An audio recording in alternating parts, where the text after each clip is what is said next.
Lahore high court ने पैका तरमीमी कानून को कलअदम करार देने की दरख्वास्त पर वफाकी हुकूमत समेत दीगर फरीकैन को नोटिस जारी कर दिए हैं। मजीद जानेंगे डॉन न्यूज के नुमाइंदे राना बिलाल से। राना बिलाल, बताइएगा।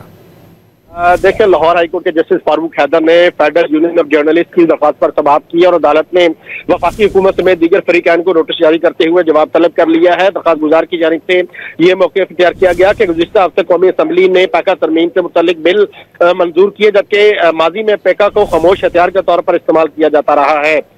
ये भी कहा गया है दरख्वास्त गुजार की जानिब से कि पैका जो बिल है वो मुतल्लिका शेख होल्डर्स और सहाफ़ती तंजीमों की के बगैर लाया गया है, जिससे बुनियादी हकूक जो है वो मुतासिर हो रहे हैं। लिहाजा इस कानून को कलअदम करार दिया जाए और फैसले तक इस जो कानून है उस पर जो अमल दरामद है वो भी अदालती फैसले से मशरूत किया जाए। अदालत की जानिब से इब्तदाई दलाइल के बाद इस दरख्वास्त को समाअत के लिए मंजूर कर लिया गया है और वफाकी हुकूमत बिलाल, लाहौर हाईकोर्ट में पीटीआई की 8 फरवरी को मीनार पाकिस्तान पर जलसे की इजाजत के लिए दरख्वास्त पर भी समाअत हुई है। इस बारे में क्या तफसीलात हैं आपके पास?